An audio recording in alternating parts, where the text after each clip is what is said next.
Hello, my name is Mohammed Fida bin Azman.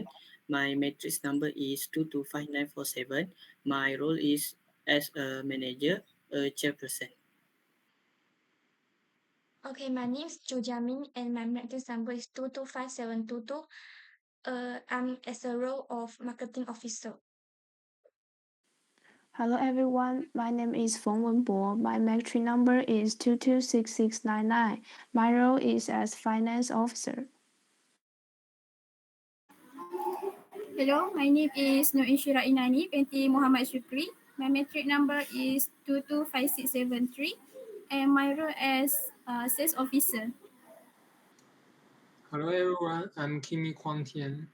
My metro number is 2266793. I cost product development officer.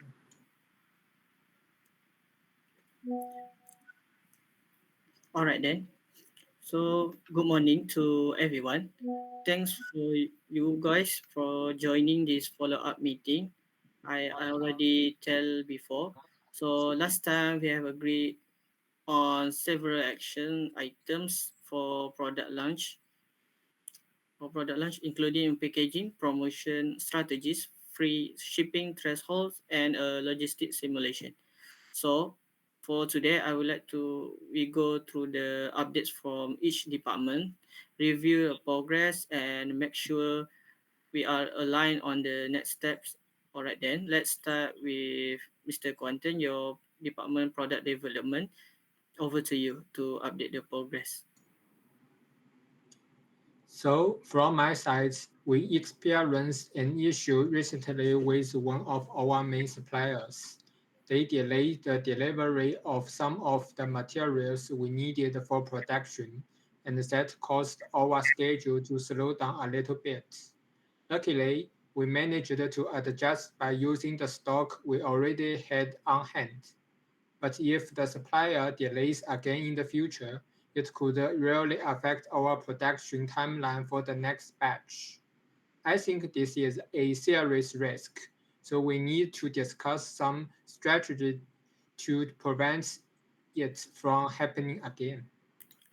All right, thanks for bringing this up, Mr. Quantian. That's definitely an important issue because, as we all know, the production delays don't just affect your department, but also they can affect everyone in the chain. So let's balance both. I completely agree that this is a big risk. From the sales perspective, having only one supplier is really dangerous because if production slows down even slightly, we cannot meet customer demand. And when that happens, customer will quickly lose trust and start looking at competitors. I strongly believe we should start contacting at least one or two alternative suppliers just in case. Even if we don't use them immediately, it gives us options and more bargaining power in the future. I see your point, but we also need to be realistic about the financial side of things. Having multiple suppliers may sound like a safe option, but backup suppliers often charge higher prices, especially if we are not ordering in large volumes. If we add new suppliers without carefully checking the price differences, our expenses could increase significantly. So, my suggestion would be to first try negotiating stricter terms with the current supplier, maybe even include penalty clauses if they delay again. So that could help them take our deadlines more seriously without immediately increasing our costs. Okay, so I think both of you raise very strong points. From a marketing perspective, production delays are extremely disruptive because they directly affect our promotions. So I think it's worth that investing in a backup supplier, even if the cost is slightly higher. But because the risk of losing customers and damaging reputations could cost us much more in the future.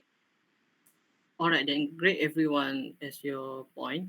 So I want to wrap up to summarize for this and says Mrs. Inshira has recommend finding the backup suppliers and also finance Mrs. Wembu to emphasize the controlling costs and securing stricter terms with the current supplier and marketing Mrs. Chiamin as the points out of the risk to our brand if products are unavailable. So I suggest we do both. For first, we go to negotiate with the current supplier and also research at least two alternative suppliers. So product development, Mr. Quantin, can you take the lead on this? I want to know your progress. Yes, I can definitely handle that. I will reach out to the current supplier and discuss the possibility of strict terms.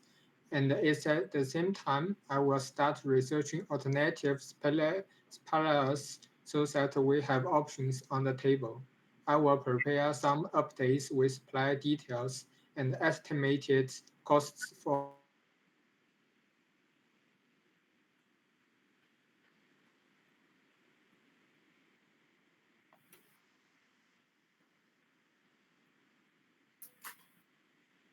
to choose. All right, thank you. Next, any updates from the marketing officer, Mrs. Jamin? Yeah, from my side, I have some uh,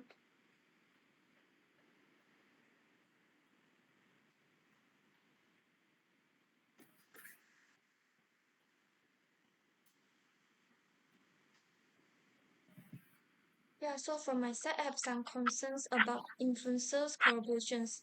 So a few of our micro influencers we approached recently back up saying that they are unable to promoting our product before launch. Since influencers play a big role in promoting our products, so this could weaken our campaign. If we don't secure our raises early, our product visibility might be much lower than we planned. All right, that's a fair point, Mrs. Jamin, as a marketing officer, and I agree with you completely. So influencers are indeed crucial because without their reach, it's be harder to create momentum at launch. So, what do the rest of you think? Do you feel the challenge lies more in the kind of influencers we're approaching, the way we are managing partnership, or perhaps the timing of our outreach? From what I have observed, timing could be a big factor. Many influencers are already tied up with other brands' deals, and if we approach them too late, they might not have a slot available.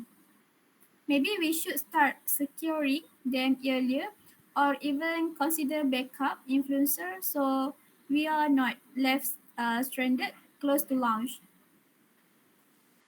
I think that's a good observation, but another fact could be budget.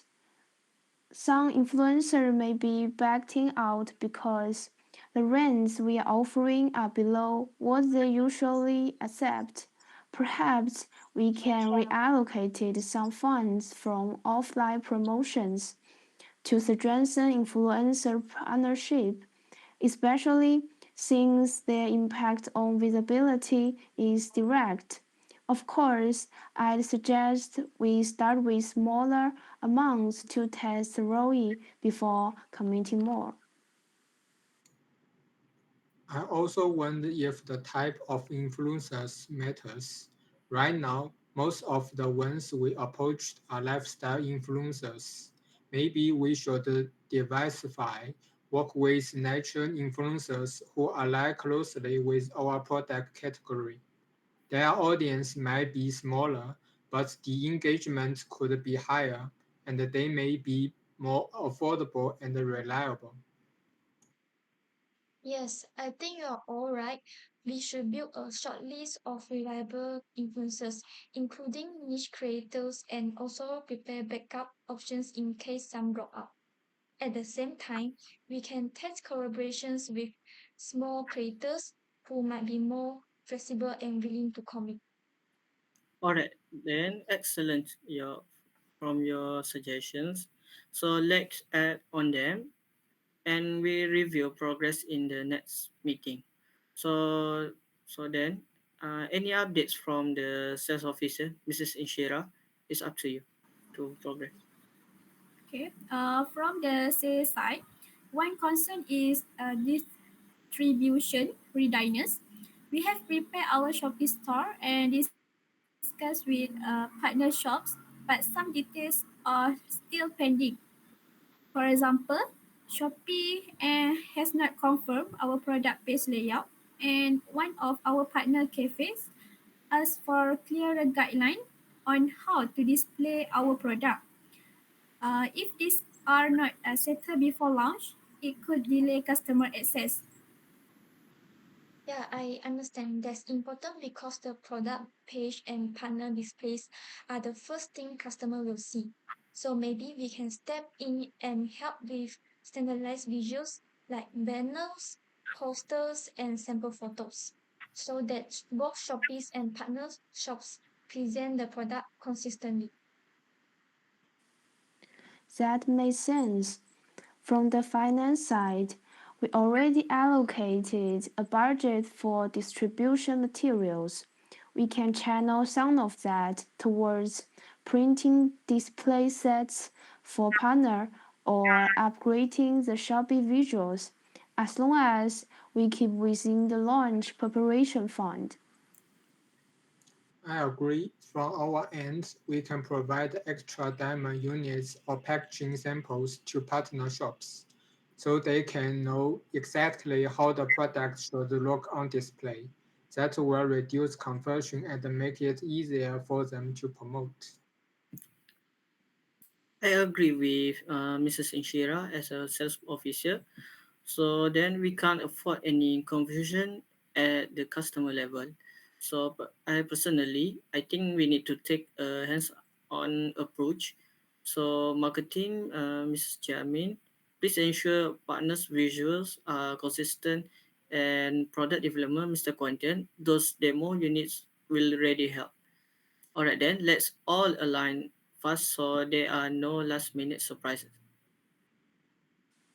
Since our last meeting, a few suppliers have increased their costs, especially for packaging, and some are requesting early deposits.